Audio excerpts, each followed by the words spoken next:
Hello everyone ఈరోజు మన ఈ వీడియోలో ఎంజీటీ ఫిజిక్స్ కాన్సెప్ట్ మ్యాప్స్ కోసం డిస్కస్ చేయబోతున్నాం. ఇది సిబిఎస్ఈ, నీట్, జేఈ, సియూసెట్, ఎంసెట్ వంటి ఒలింపియాడ్ వంటి ఎగ్జామ్స్కి చాలా బాగా యూజ్ అవుతుంది. కంటెంట్ మనం చూసినట్లయితే ఫస్ట్ ఇయర్లో units and measurement, motion in straight line, motion in a plane, laws of motion, work energy, power and system of particles and rotational motion, gravitation, mechanical properties of solids and fluids, thermal properties of matter, thermodynamics, kinetic theory and oscillations waves అనేవి 13 chapters ఉంటుంది. అయితే మనం మొదటిగా units and measurements సంబంధించిన mind maps మనం గమనించినట్లయితే ఇందులో unit అంటే ఏంటి, ఫండమెంటల్ యూనిట్, డిరైవ్డ్ యూనిట్, ఏంటంటున్నామా errors, dimensional analysis, round of figures, significant figures అన్నిటినీ కవర్ చేశారు.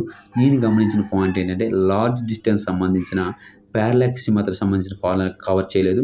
దాన్ని మీరు మైండ్ మ్యాప్స్ వెనకాల నోట్స్ అనే పేజ్ ఉంటుంది, అక్కడ రాసుకునేటప్పుడు మీరు ఎప్పుడైనా ఈ బుక్ తీసుకునేటప్పుడు రివైజ్ చేయడం ఈజీ అవుతుంది. ఇది మోషన్ ఇన్ స్ట్రైట్ లైన్ యొక్క మైండ్ మ్యాప్. ఓకేనా. ఇప్పుడు for example motion in straight లైన్లో మీరు ఏవైనా ఫార్ములాస్ మర్చిపోతే నోట్స్ అనే పేజీలో మీరు రాసుకోవడం చాలా ఉత్తమం. అదేవిధంగా మోషన్ ఇన్ ప్లేన్కి సంబంధించిన మైండ్ మ్యాప్. ఇప్పుడు మనం సెకండ్ ఇయర్కి సంబంధించిన మైండ్ మ్యాప్స్ మనం గమనించినట్లయితే సెకండ్ ఇయర్లో కూడా 13 చాప్టర్స్ ఉంటుంది. 13 చాప్టర్ మీరు చూసుకుంటే ఎక్స్పెరిమెంట్ స్కిల్స్, ఇది స్క్రూ గేజ్, వెర్నియర్ కాలిపర్స్ ఇటువంటివి ఉంటాయి. ఓకేనా. ఇప్పుడు మనం చూసుకుంటే ఎలక్ట్రిక్ ఛార్జ్ అండ్ స్పీడ్ యొక్క మైండ్ మ్యాప్ అనమాట అమ్మ. ఓకేనా. ఇప్పుడు మీరు ఏమైనా ఇక్కడ మిస్ అయినప్పుడు ఏం రాసుకుంటారమ్మా, ఈ బ్యాక్ సైడ్ వెయిట్ పేజీలో రాసుకుంటారు. తర్వాత కరెంట్ ఎలక్ట్రిసిటీకి సంబంధించిన మైండ్ మ్యాప్స్. ఇక్కడ ఇంపార్టెంట్ పాయింట్ ఏంటంటే ఏవైనా మైండ్ మ్యాప్లో ఇవ్వకపోతే అవి నోట్స్ అనే పేజీ వైట్ పేజీలో మీరు రాసుకునేటప్పుడు బాగుంటుంది, రివైజ్ చేయనప్పుడు ఇంకా బాగుంటుంది.